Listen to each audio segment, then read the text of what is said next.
It started with rolling cameras, bright lights, and the actors getting into their routines of making fun of one another and causing problems, just like any other day of filming. But what happened that night wasn't your typical hip-hop and love story. Social media followers were united in a loud demand by the time the dust settled. Kirk Frost has to go. It was so unexpected and raw. The fight that began it all broke out after they silently left the set, out in chaos. According to witnesses, Kirk was in the middle of a heated conversation that felt more important than reality TV as tempers flared and voices soared. Every statement, stare, and overwhelming emotional outburst had already been recorded, despite the crew members' hasty attempts to defuse the situation. How about the fans? They would not take excuses this time. Soon after the video went viral, calls for Kirk's termination gained traction across the nation. He lost control in a way that some observers said they had never witnessed. Others maintained that after years of questionable behavior, this was the final straw. Then what had really happened during that fight? Why do supporters feel so strongly that Kirk would be a bad addition to the franchise? And who pushed him over the edge? Stay put, because this isn't just another cast quarrel. Kirk Frost's legacy could be drastically changed by this dispute. For years, Kirk Frost has managed to strike a balance between hip-hop and love. Some people view him as the seasoned veteran who has been there from the start, providing stability in a team that is in disarray. He always seems to be on the brink of disaster, though, to certain people. Fans have long memories, and Kirk's history hasn't always been easy to forget, whether it's because of dodgy rumors, questionable choices, or the way he occasionally addresses Rashida in front of the cameras. Thus, it was more than just a hot night on set when the latest brawl started. It was the sort of tirade that focused everyone's attention on the times he had been in trouble before. What really set the tone for the day was how it began. The group had been put together by the producers for a scene involving a group dinner, which is usually a light-hearted idea, but almost always leads to tense relations and angry exchanges. The actors were already teasing each other and humming before the cameras had even begun to film. As if he had seen it all and was unfazed by anything, Kirk walked in with his usual poise and the faint smile that fans are so accustomed to. He had a different energy this time, though, according to some people there. Instead of letting jokes slide off his back, he was prepared to glare and lose his temper. One insider claims that Kirk arrived already hot, as though things had been boiling for a long time before the cameras were rolled. The tiny digs soon developed into something more pointed. One of the actors, who had previously been at differences with Kirk, leaned across the table and said something that seemed harmless at first, but affected everyone deeply. They discussed loyalty or lack thereof and how some people were only able to stick around, important by making things difficult for other people. Kirk's eyes narrowed instantly. He set his glass down harder than he meant to, and the sound of the hard clink against the table broke the conversation. Rita moved in her seat and gave Kirk's arm a warning touch, but Kirk didn't lean back this time. He leaned forward. He spoke softly, yet everyone in the room could hear him say what you really mean. The room fell silent for a moment, the kind where everyone eagerly awaits the next event while sitting up straight. Kirk, you understand exactly what I mean. The other actor shrugged and smiled mischievously. The spark was that, and the entire table was immediately filled with apprehension. Other voices tried to cut in, laugh it off, or shift the subject, but the mood had altered. Kirk did not laugh. His jaw tightened as he continued to stare at the man across from him. It was almost possible to feel Rita's irritation. She seems to be aware that things could easily get out of hand in this moment. Viewers commented that Kirk's voice had a cutting edge they hadn't heard in a while after watching the leaked video. He started berating not just the person in front of him but also the actors, as if they were grinning in his face and making fun of him behind his back. He went on, gesturing across the table. You all enjoy playing family when it suits you, but when it's time to be honest, you'd rather make fun of people than show respect. The words hung thick in the air. The unexpected aspect of Kirk's voyage was that it called out almost everyone at once. It was no longer just a debate, it was a challenge. Rita tried to step in, telling Kirk that they didn't need this kind of energy and urging him to relax. But Kirk was having none of it, and he pushed his chair back slightly so that he could square himself to the table, which alone made the room seem smaller and more confined. At that moment, voices started to overlap. The cast member who was giggling under their breath was immediately called out by Kirk. Another person said, "Dude, nobody's even considering you in that way." The production crew behind the cameras sat silent when Kirk asked, "If that's the case, why do you always have my name in your mouth?" It was so stressful, complicated, and chaotic that they were debating whether to step in or keep rolling.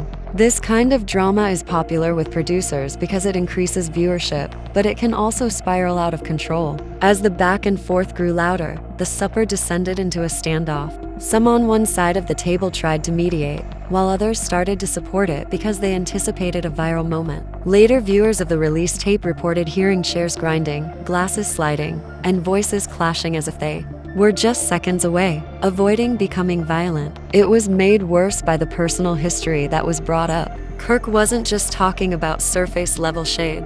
He was bringing up old grievances, reminding everyone of times when he felt mistreated or undercut. He added abruptly, increasing his voice, "I've been here from the start. Never pretend that I'm a novice on this program. I built this with tears, sweat, and blood." There was no denying the pure feeling, even though some people nodded and others rolled their eyes. This was not another situation Kirk was coasting through. This was Kirk's way of venting years of bitterness. Rita's patience finally broke out when she finally raised her voice and urged Kirk to stop before things got out of hand. But it was too late now. The energy was already at its boiling pitch. Kirk shook his head and turned back to the table. "No, this isn't just me. It's all of you," it said. "Phony smiles, phony allegiance, false everything. I'm over it." The impact of those words left everyone stunned. They became aware that Kirk had just crossed a difficult-to-cross line. Even the people who had been retorting fell silent. The hush that followed was not one of relief, but one of fear. Fear of the impending event. Fear of what had just been captured on video. Fear of even though you pretend to be someone you're not, people are tired of your games, bearing the weight of the entire performance. It seems like your name is at the center of every conflict. Icy smile that was not amusement, but rather the kind that emerges just before an explosion spread across Kirk's face as he leaned back, and Rita knew what was about to happen, so she mumbled something under her breath, almost like a plea. "Funny," he said, referring to someone who lacks the weight to remain current without making fun of others. The table burst, and then there was a conflict of voices, with some actors defending Kirk and others supporting Sierra. One actor cried, "This ain't the place." It had already gotten out of hand with the scenario. Producers exchanged frantic glances, and one of them raised a hand to signal the cameras to keep rolling, while another was whispering, probably to security, through a headset.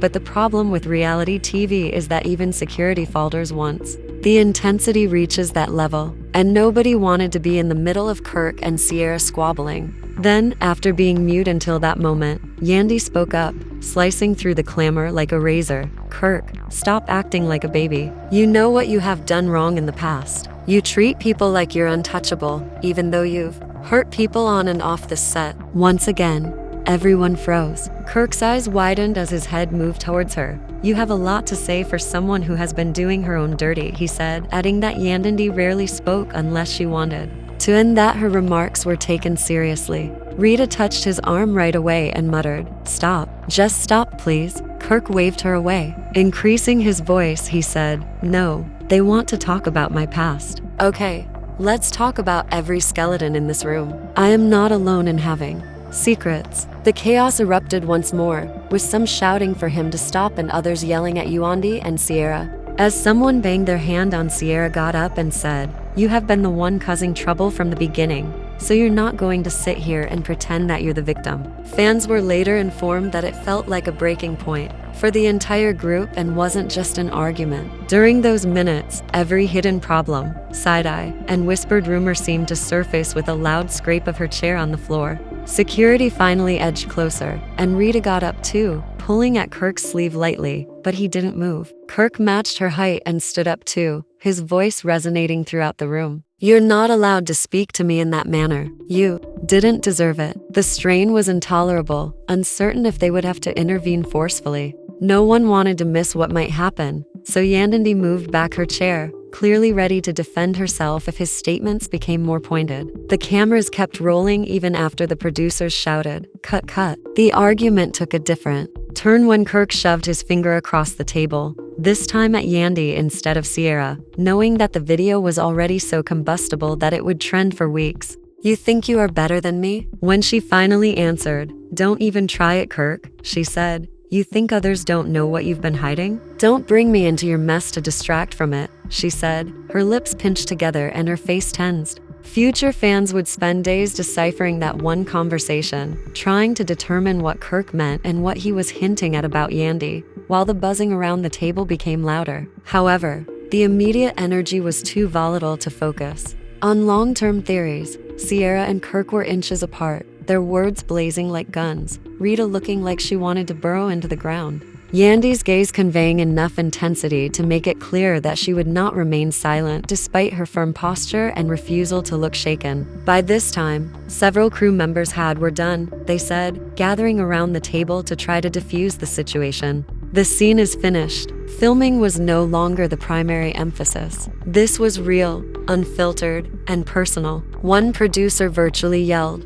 but nobody listened. Then came the moment that made everyone's stomach drop. "I'm tired of this fake regard. I'm tired of carrying unnecessary burdens. Y'all don't respect me." Kirk flattened his hand on the table, making the sound bounce off the walls. The glass closest to him tipped, splattering wine across the tablecloth. "Okay, but you'll thank you for my effort." Sierra responded right away. "Do you mean the scandals? You mean the way you drag your own family on TV for clout?" "Kirk, that isn't respect. That's desperation." It seemed like she had stepped over the line. As she whispered, "Don't bring my family into this," the audience gasped in a hallowed line. Sierra didn't back down even though Rita's face crumpled and her voice broke. Her eyes were fixed on Kirk as though she was determined to humiliate him in front of everyone. Kirk stood there for a moment without moving, his chest rising and falling, his face unreadable, and the others leaned forward. Fans who would later learn about it said that this was the point at which the entire set changed from reality TV chaos to something much darker as the cameras zoomed in and "They want you gone because of this," we shouted.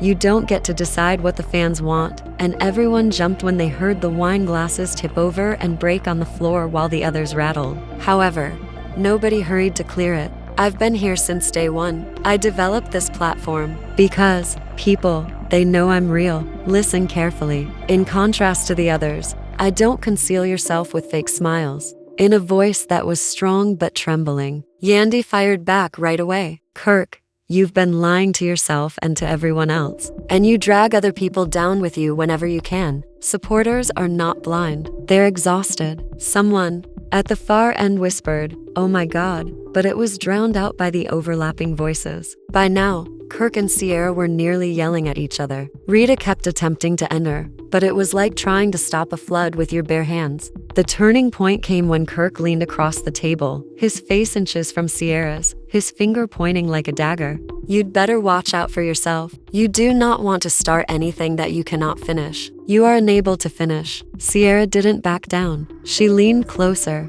her voice piercing the den. "Then finish it." Your skin prickled immediately, before a lightning strike as that instant lingered in the air like static. Everyone in the room realized that it may quickly become physical. Security approached without touching either of them because nobody wanted to be the one in the widely shared video if hands did fly. The legs of his chair shrieked on the floor as Kirk suddenly shoved it back. In and of itself, it was a harsh, violent sound. Sierra flinched but did not back down, her hands at her sides locked into fists. Rashida finally lost his rage and took Kirk's arm in both hands. Her grip was tight, but her eyes were wet with tears, and her voice trembled. "Stop. This is not what you're doing. Not like this." Kirk's chest was heaving and his jaw was clenched, but this time he didn't push her away. He stood motionless, his nostrils blazing as he looked down Sierra. There was mayhem in the room. Phones recording from the corners, chairs scraping, and voices yelling. Some cast members tried to get Sierra to sit down, while others yelled at Kirk and pulled her away. The crew looked like they were about to lose control. Yandy then spoke the statement that completely changed the course of the conversation. "Kirk, the fans want you gone because of this. You're not self-controlling. You're not entitled to be here." The words came down hard. Everyone in the room inhaled deeply as Kirk's eyes widened. It appears that Sierra was surprised by Yandy's candor. For a brief moment, Kirk seemed as though he might dash across the table. However, the damage was already done as Rashida's grip became more firm and her voice broke as she said, "Please don't. Don't give in to their demands. Fans want you gone," was more potent than any slur Sierra had ever said, since everyone in that room knew it to be true. The pie rumors had been going viral online for weeks, with threads and comments demanding Kirk's firing and hashtags rising late at night. And when you heard it spoken out loud in front of the room's cameras, it came to pass. Kirk's voice grew low, almost snarling. "Do you think they can get me out? Given everything I've done, do you really think they can disregard me as if I didn't exist?" Sierra hit back right away. "Look at them." With some trying to calm it down and others encouraging it, the explosion occurred suddenly, accompanied by shouting. Rita buried her face in her hands and sobbed, whispering, "This is too much." Finally, producers stepped in and made a security gesture. Two large men shoved themselves between Kirk and Sierra, pushing them back to opposite sides of the table. With tense shoulders, Kirk objected, but he finally allowed them to push him away. The still rolling cameras caught every detail, from the anger in Kirk's eyes to Sierra's defiant stance and Yandy's style of sitting back in her chair with her arms folded as if she had just finished speaking. The set was officially broken. No one was eating. No one was filming a scene. It was not reality TV. It was pure chaos. Outside the door, crew members were frantically conversing, and some of them had already messaged superiors with updates. This was not just another battle. And we kept hearing the words, "We might have to stop filming." The disaster was so big that it threatened to end the season. And deep down, everyone knew that the repercussions would not stop on the set. Already, the fans were watching, evaluating, and deciding who should stay and who should go. As Kirk paced back and forth in a corner, his hands still shaking, the cameras captured a last close-up. He was clearly not going to back down based on his expression. Not to Yandy, not to the supporters, nor to Sierra, but whether the network felt the same way was the question that would decide everything. The room had changed from a set. It was an emotional crime scene. Nothing appeared phony, even though the cameras were still moving. The once carefully placed lighting now showed, "Are you all okay? I viewed the video. Kirk did it. But why?" Rita's mother reportedly called in tears and pleaded with her daughter to fully cease participating in the show. She told her child, "This isn't good for you, baby." Yandy got a lot of praise and criticism in the interim. Her supporters cheered her on for revealing Kirk at last, but the opposition accused her of trying to gain power and using Kirk's breakdown to position herself as the voice of reason. Even males, who tend to be calm in public, had to step in. He admitted in an Instagram live that it was messy, but you are not aware of its entire scope. Only part of it was visible to you. It goes deeper than that, I assure you. His ambiguous remarks simply served to increase conjecture. In the spotlight, Sierra thrived. Only a few hours after the video was posted on blogs, she went live while sipping champagne and reading aloud fan comments. Using a tone as thousands of people watched, cheering her on and throwing fire emojis, she laughed with a sense of satisfaction and added, "See, I told y'all the heat is too much for him." This is why his supporters are currently shouting for his head. When several followers asked for more tea and treaties, she mocked them by saying, "Oh, trust. I ain't even shown y'all the receipts yet." The network executives, however, weren't amused. They were attending emergency meetings by the next morning. Insiders claimed that the altercation was more than simply another messy scene. It was a liability. The growing outrage among fans and the fear of being associated with violence frightened sponsors. One CEO reportedly slammed his fist against the table and exclaimed, "We can't keep defending Kirk." Someone else protested, claiming that eliminating him would ruin the franchise. Already, his fans are canceling him. Love and hip-hop without Kirk. That would be equal to eliminating half of history. While the debates went on in private, Kirk increased his efforts in public. When he posted a cryptic story on social media, some fans cheered his refusal to bow, while others immediately chastised him for his disobedience. The words, "Y'all can't erase me. I'm still standing," appear on a blank screen. But the damage wasn't just on the internet. Insiders said the set itself was in shambles. Many cast members refused to return until the Kirk situation was resolved, and filming dates were postponed indefinitely. A crew member acknowledged, "We don't even know if we're finishing the season," in an unnamed comment. "It's that terrible." Rita remained silent the entire time. She didn't write or say anything, and she didn't even advertise her brand as she typically does. No statement could overwhelm her absence. Crazy guesses were made by fans. Was she finally over with Kirk? Would she depart from the performance? The more she said nothing, the more the narrative swerved. The narrative had by the end of the week, it